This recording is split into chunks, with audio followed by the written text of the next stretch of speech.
There's a great terror going around talking about how the United States is lost because of the racial demographic changes. One should not get complacent about this, but I know of 3 reasons to have optimism about the long-term future for conservatism and the Republican Party, and by extension, our interests at least somewhat implicitly. At the highest level, we can look at political demographics. Using general social survey data, I was able to figure out the fertility rates of whites of various political persuasions from the year 2000 to 2006. Broken down by political ideology, we can see that white conservatives have the highest fertility rate at 1.96, while white liberals are at 1.39.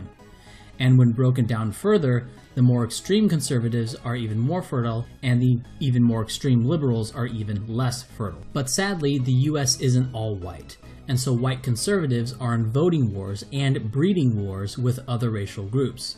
And the situation here actually looks manageable, though, with conservative whites being almost at the same level as native-born Hispanics in fertility. In addition, the Hispanic fertility rate has been going down much faster than the non-Hispanic white fertility rate. Since these numbers are from 2015, it's not inconceivable that white conservatives today have a higher fertility rate than native-born Hispanics. From an overall political party standpoint, remember, Hispanics only make up about 15% of the Democrat Party voters.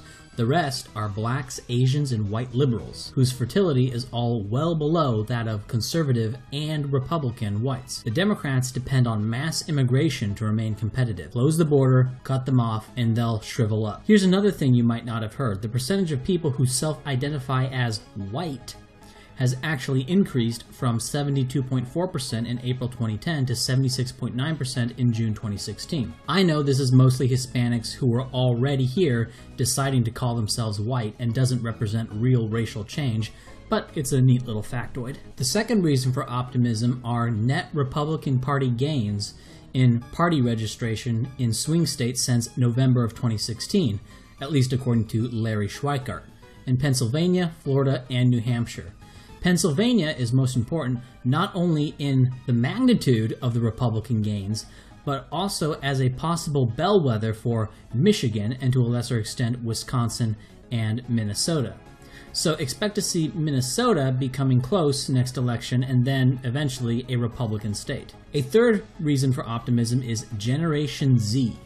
A poll for high school students in the 2016 presidential election found that 48% of white high school students wanted to vote for Trump, 11% for Hillary, and the rest were irrelevant candidates or were not voting. Obviously, this should be taken with a grain of salt, but through a glass darkly, Gen Z whites look on track to be the most conservative, or at least the most Trumpist generation yet.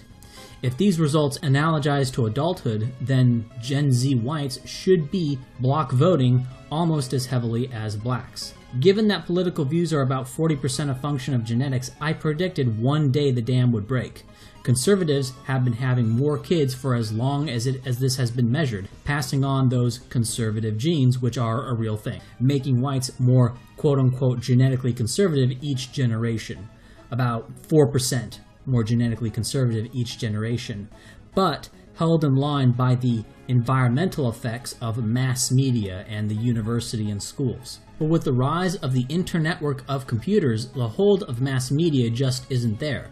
And so the high technology of the internetwork of computers is creating an information environment more similar to the folk politics prior to mass media. And back then, white people held views that today would be called white nationalist. Trump is a piker compared to Teddy Roosevelt. That dam's breaking will unleash whites more genetically predisposed to the right than ever before.